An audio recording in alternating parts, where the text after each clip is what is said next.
सीढ़ियां उन्हें मुबारक हो जिन्हें सिर्फ छत तक जाना है। आपकी मंजिल तो आसमान है, आपको रास्ता खुद ही बनाना है। जय friends, welcome to the correct academy. I hope कि आप सब बहुत अच्छे होंगे। बेटा आज हम इंग्लिश बेसिक ग्रामर में लेके आए हैं यूज, जो कि हम यूज पढ़ेंगे 5 स्टेप में और 1 बाय 1 स्टेप पढ़ेंगे। पहला स्टेप हमारा हैज टू का मतलब पढ़ता है या करना है। फिर दूसरा हैव टू, तीसरा हैड टू, चौथा विल हैव टू और पांचवा बी हैविंग टू का यूज पढ़ेंगे। चलते हैं आपके टॉपिक में। पहला टॉपिक हमारा है हैज टू। हैज टू का मतलब होता है पढ़ता है या फिर करना है। किसी भी वाक्य के अंत में पढ़ता या करना है तो वहां पे हम हैज टू का प्रयोग करेंगे। हैज टू का प्रयोग हम सिंगुलर पर्सन के साथ करेंगे। किसके साथ? सिंगुलर के साथ करेंगे।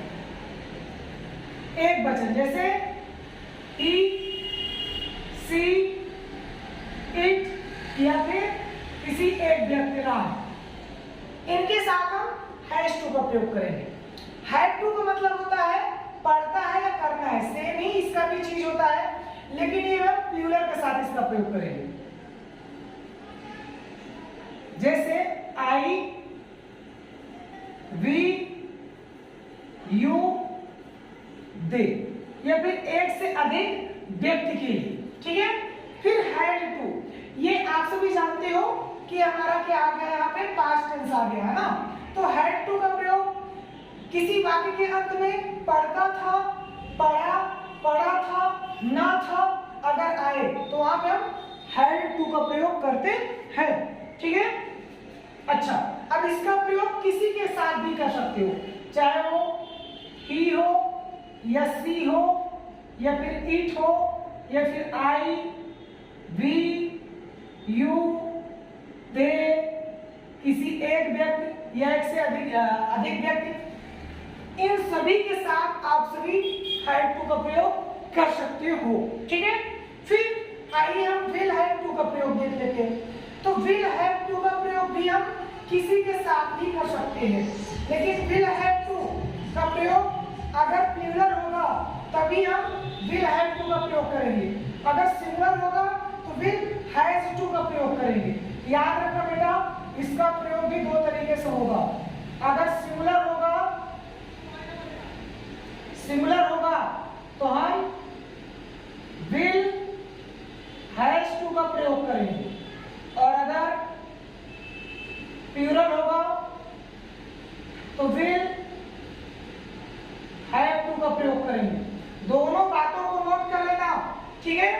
फिर बी हैविंग टू, बी क्या है बेटा? बी वही फॉर्म्स है। बी के कई फॉर्म्स होते हैं, तो यहाँ पे हमने दो दे दिया। इज एंड आर, ये हमारा प्रेजेंट टेंस में बी का फॉर्म्स होता है, जबकि वाज वर ये पास्ट टेंस में बी का फॉर्म्स होता है। तो जब भी इज एंड आर आएगा, है ना, तो यहाँ पे हम प्रेजेंट टेंस के तरीके से बनाएंगे, है ना। तो आइए देख लेते हैं कि जब भी किसी भी वाक्य के अंत में क्या आए, पढ़ रहा है। अगर रहा है आ रहा है यानी प्रेजेंट होगा तो वहां पे इज एंड आर का प्रयोग किया जाएगा। अगर था रहा है तो वहां पे वाज वर का प्रयोग किया जाएगा। इन सारी चीजों को हम डिटेल्स में भी जानेंगे, लेकिन पहले आगे चलते हैं आपके टॉपिक में। इन सभी टॉपिक को स्टेप बाय समझेंगे। स्टेप 1 में हैज टू का प्रयोग, स्टेप 2 में हैव टू का, फिर ऐसे ही हम स्टेप वाइज पढ़ेंगे। स्टेप नंबर फर्स्ट में चलते हैं। स्टेप नंबर फर्स्ट में हम हैज टू का प्रयोग करेंगे। यहाँ पे सब्जेक्ट, सबसे पहले सब्जेक्ट होना चाहिए, फिर हैज टू का प्रयोग। वर्ब का फर्स्ट फॉर्म, वर्ब का फर्स्ट फॉर्म बेटा याद रख लो। वर्ब का फर्स्ट फॉर्म हैज टू के बाद यहाँ भी लिखेंगे वर्ब का फर्स्ट फॉर्म, यहाँ भी वर्ब का फर्स्ट फॉर्म, यहाँ भी वर्ब का फर्स्ट फॉर्म, यहाँ भी वर्ब का फर्स्ट फॉर्म, यहाँ भी वर्ब का फर्स्ट फॉर्म। हर जगह पे हम वर्ब का फर्स्ट फॉर्म का ही प्रयोग करेंगे। तो यानी कि has to, have to, had to, will have to, having to के बाद हम वर्ब के फर्स्ट फॉर्म का ही प्रयोग करेंगे। तो आइए देख लेते हैं हम स्टेप नंबर फर्स्ट। जैसे कि पहला नंबर हमारा एग्जाम्पल दिया हुआ है, उसे खाना बनाना पड़ता है।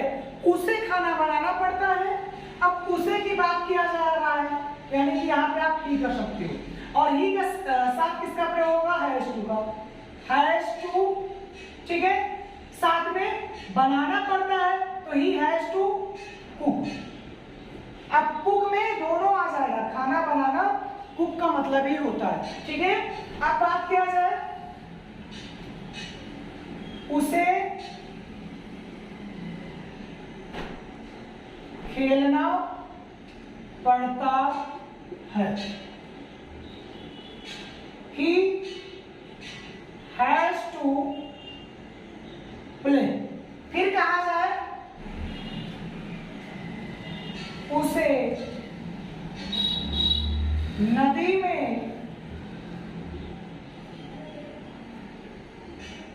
तैरना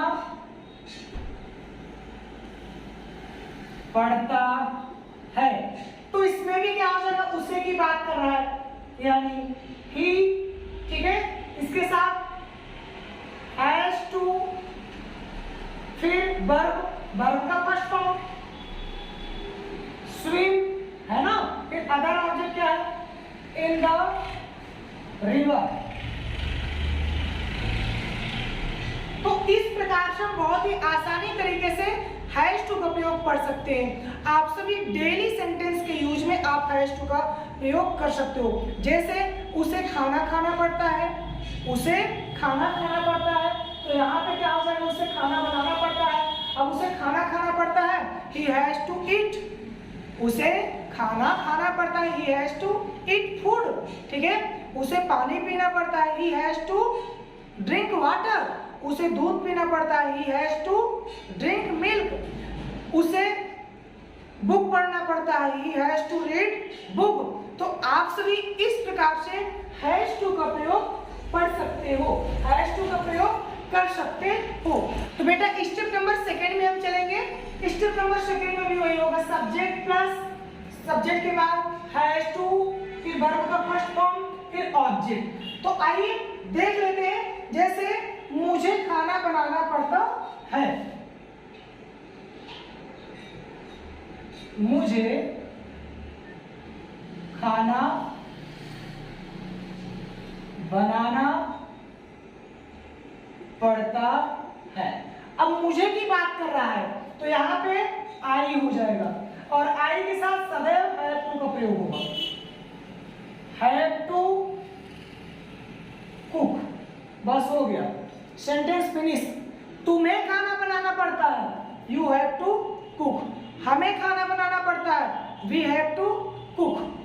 बहुत ही आसानी तरीके से आप सभी हैव टू का प्रयोग भी समझ सकते हो, लेकिन तभी समझ पाओगे जब आप सभी रफ और पेन लेकर के बैठोगे और एक एक चीज आप नोट करोगे। याद रखना दोस्तों कि नसीब जिनके ऊंचे और मस्त होते हैं, इम्तिहान भी उनके जबरदस्त होते हैं। याद रखना, दुनिया की ऐसी कोई मंजिल नहीं जहां तक जाने का कोई रास्ता ना हो। 3 चीजों को याद कर लो। आपके अंदर किसी चीज को पाने का एक जुनून होना चाहिए, दूसरी चीज लगन होना चाहिए, और तीसरी चीज जज्बा होना चाहिए। और अगर इन तीनों में कोई ना हुआ, कुछ भी ना हुआ, तो आप कुछ भी नहीं कर सकते हो। आपको क्या करना है आप जानती हो। तो आइए चलते हैं आपके टॉपिक में। अभी मैंने मुझे खाना बनाना पड़ता है मैंने सीखा, ठीक है, I have to cook, I have to cook. अब मैं बात करूंगा कि तुम्हें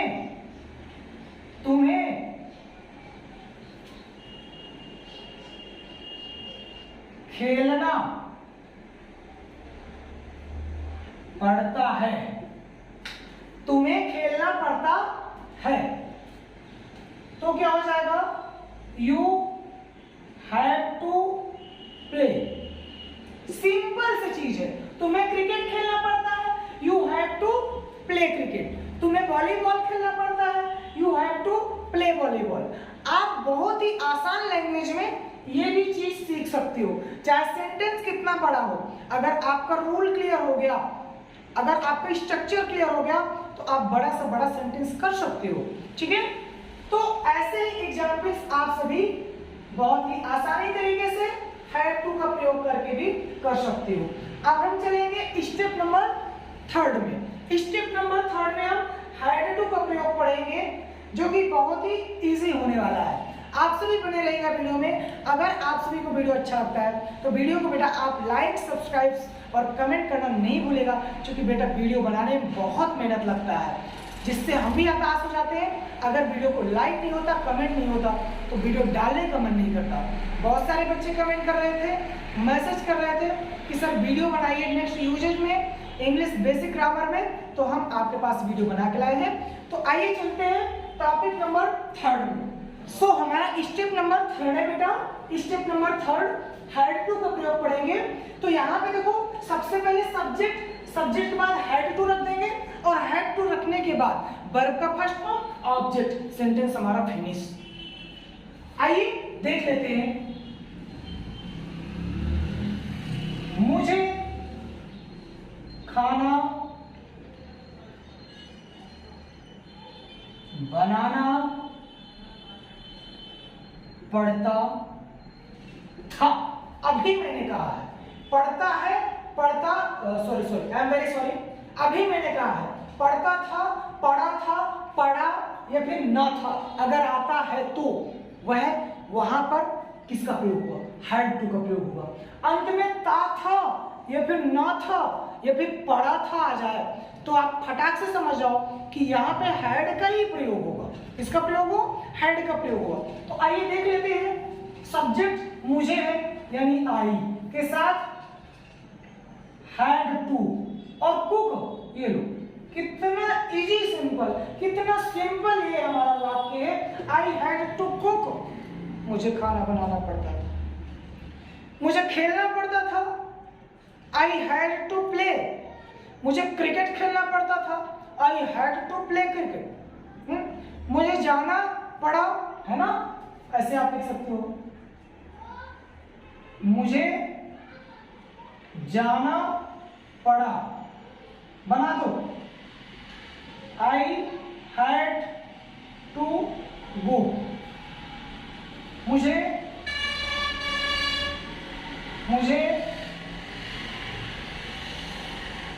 क्रिकेट खेलना पड़ता था या फिर पड़ा था। I had to play cricket. कितना सिंपल और कितना साधारण वाक्य है, ठीक है? कितना इजी हमारा ये सेंटेंस है। जैसे मुझे पूछना पड़ा, मुझे पूछना पड़ा, तो क्या कह दोगे? I had to ask. मुझे देखना पड़ा, मुझे देखना पड़ा। I had to see. हजारों सेंटेंस बाबू आप बना सकते हो, हजारों सेंटेंस। देखो, मुझे देखना पड़ा, आई हैड टू सी। मुझे जाना पड़ा, आई हैड टू गो। मुझे आना पड़ा, आई हैड टू कम। मुझे मार खाना पड़ा। अरे बहुत सारे सेंटेंस है, आप हजारों सेंटेंस इसका प्रयोग करके आप बना सकते हो, बहुत ही सिंपल और इजी तरीके से। आइए चलते हैं हम स्टेप नंबर 4 में। Step number 4 will have to है। इसका प्रयोग हम दूसरे वीडियो में भी बना चुके हैं, और हम हैविंग टू का भी प्रयोग दूसरे वीडियो में भी बना सकते हैं। फिर भी हम इस वीडियो में भी एक बार जरूर देखेंगे, ताकि हमारा रिवीजन भी हो जाए और पूरा का पूरा हमारा टॉपिक भी क्लियर हो जाए। क्योंकि मैं कोई भी टॉपिक उठाता हूँ उसको पूरा कंप्लीट करता हूँ। अभी हमने प्रेजेंट पढ़ा, प्रेजेंट में हमने क्या क्या पढ़ा? हैव टू पढ़ लिया। फिर मैंने पास्ट पढ़ा, पास्ट में क्या पढ़ लिया? हैड टू पढ़ लिया। अब हम फ्यूचर को भी फिनिश कर देते हैं। ये भी दो प्रकार का होता है, इसमें मैंने बताया था। विल हैव टू का प्रयोग एक विल हैज टू होता है, एक विल हैव टू होता है। विल हैज टू का प्रयोग सिंगुलर पर्सन के साथ, जबकि विल हैव टू का प्रयोग प्लूरल पर्सन के साथ।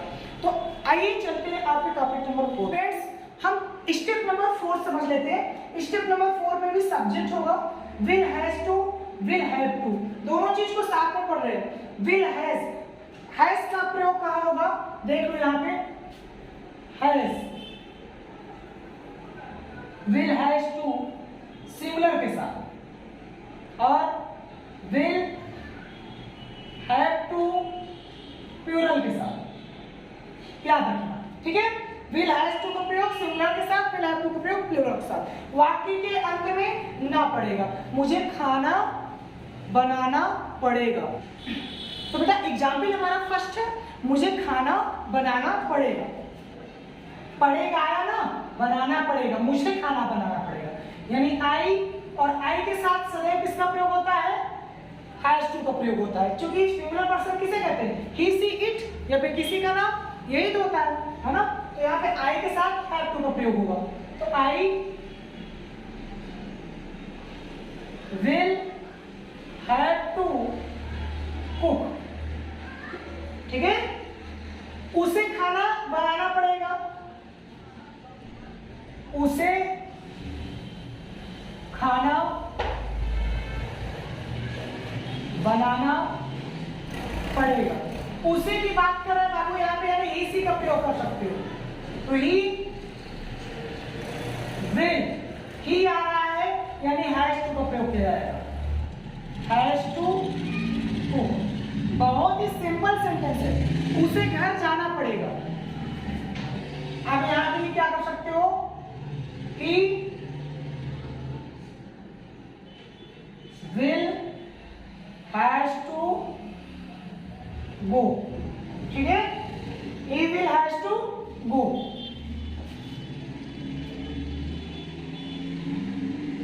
उसे घर जाना पड़ेगा, go to home, ठीक है। तो ऐसे सिंपल सेंटेंस आप बना सकते हो। जैसे अब यहां पे देखो बेटा, दो हैज के हो गए, अब हम दो हैव के भी देख लेते हैं। जैसे तुम्हें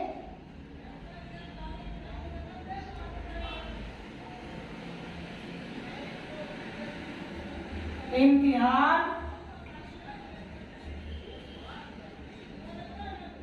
देना पड़ेगा, ठीक है, तुम्हें इम्तिहान देना पड़ेगा। तो क्या हो जाएगा, you have to take exam.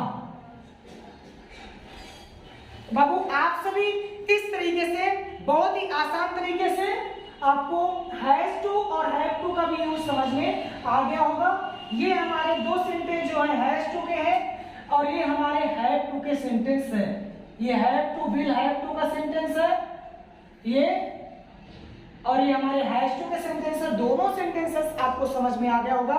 इसमें याद रखना किसी भी वाक्य के अंत में क्या आ जाए, ना पड़ेगा आ जाए, क्या आ जाए, ना पड़ेगा आ जाए, तो वहां पे हम हैज टू का प्रयोग या फिर हैव टू का प्रयोग अकॉर्डिंग टू कंडीशन करेंगे। हैज टू का प्रयोग कहां करेंगे, जब कंडीशन सिंगुलर हो, एक वचन हो, और हैव टू का प्रयोग क्या करेंगे, जब कंडीशन बहुवचन किया है यानी प्लूरल पर्सन किया है, ठीक है। तो आइए हम लास्ट टॉपिक में चलेंगे और यहीं से हमारा आज का ये वीडियो लेक्चर फिनिश होगा, ठीक है। ये बेटा हमारा स्टेप नंबर 5वां है और आखिरी हम स्टेप की ओर चलते हैं, बी हैविंग टू, यानी करना पड़ रहा है या फिर करना पड़ रहा था। अब बी के फॉर्म्स की बात करें तो 2 मिनट के लिए यहाँ पे देख लो बी के फॉर्म्स क्या होते हैं। तो बाबू बी के फॉर्म्स जो होते हैं इज, एंड, आर, ये हमारे प्रेजेंट टेंस में होते हैं। प्रेजेंट टेंस में इज का प्रयोग कहां करते हैं हम, सिंगुलर के साथ, सिंगुलर के साथ इज का प्रयोग करते हैं। आई का प्रयोग हम किसके साथ करते हैं, आई के साथ हम एम का प्रयोग करते हैं, और आर का प्रयोग प्लूरल के साथ, प्लूरल के साथ। इन चीजों को आपको जानना पड़ेगा कि बी के यूज ये हमारे हैं इज, एम, आर, इसी को हम बी कहते हैं, क्या कहते हैं, इन्हीं को हम बी के फॉर्म्स कहते हैं। ये बी के फॉर्म्स दिए हुए हैं। इज का प्रयोग इज के साथ यानी सिंगुलर पर्सन के साथ, जैसे ही आ गया, सी आ गया, इट आ गया या राम आ गया, इसके साथ हम इज का प्रयोग करेंगे। आई के साथ हम एम का प्रयोग करेंगे। प्लूरल यानी यू, वी, दे या फिर एक से अधिक लोगों के साथ हम आर का प्रयोग करेंगे। तो ये प्रेजेंट टेंस के फॉर्म है, इसके है प्रेजेंट टेंस के फॉर्म से, ठीक है। अच्छा, नंबर फर्स्ट था। सेकेंड हमारा आ गया पास्ट टेंस। पास्ट टेंस के बी के फॉर्म क्या होते हैं? होता है वाज और वर। वाज का प्रयोग बेटा सिंगुलर के साथ किया जाता है, सिंगुलर, जबकि वर का प्रयोग प्लूरल के साथ किया जाता है। इसको आप सभी स्क्रीनशॉट ले लो, बड़ा ही इंपॉर्टेंट है। इसी को हम कहते हैं बी के फॉर्म्स। बी के फॉर्म्स इज एम आर, ये प्रेजेंट टेंस का है और पास्ट टेंस में वाज और वर है। तो इसके अनुसार हम अकॉर्डिंग टू कंडीशन काम करेंगे। अगर पास्ट टेंस में क्या आता है? पास्ट टेंस में अगर अंत में करना पड़ रहा था आता है, क्या आता है? अगर रहा था आता है, रहा था, तब तो हम वाज और वर का प्रयोग करेंगे अकॉर्डिंग टू कंडीशन। कंडीशन अगर सिंगुलर की हो तो हम वाज लगाएंगे और कंडीशन अगर प्लूरल की हो तो वर लगाएंगे। और अगर वाक्य के अंत में पढ़ रहा है आ जाए, यहाँ पे पढ़ रहा था, अगर पढ़ रहा था आता है तो अकॉर्डिंग टू कंडीशन के साथ इसका प्रयोग करेंगे और पढ़ रहा है आ जाए, पढ़ रहा है, तो यहाँ पे हम किसका प्रयोग करेंगे? इज एम आर का प्रयोग करेंगे अकॉर्डिंग टू सब्जेक्ट। तो आइए चलते हैं इस टॉपिक में। देखो, मुझे खाना बनाना पड़ रहा है, रहा है अंत में आया है, और जब रहा है आया है अर्थात ये प्रेजेंट कंटीन्यूअस टेंस का कहलाएगा। तो मुझे यानी आई, मुझे यानी आई, और आई के साथ सदैव एम का प्रयोग होता है। फिर having to, I am having to, बनाना पड़ रहा है कुक। बहुत ही इजी सेंटेंस है, बताओ क्या इजी नहीं है?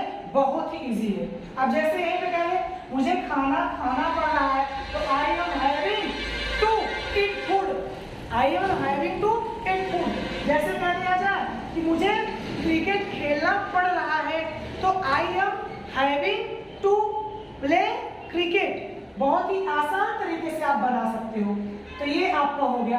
अब मैं एक पास्ट यानी कि पास्ट टेंस का दे रहा हूँ, है ना। तो पास्ट टेंस में क्या हो जाएगा?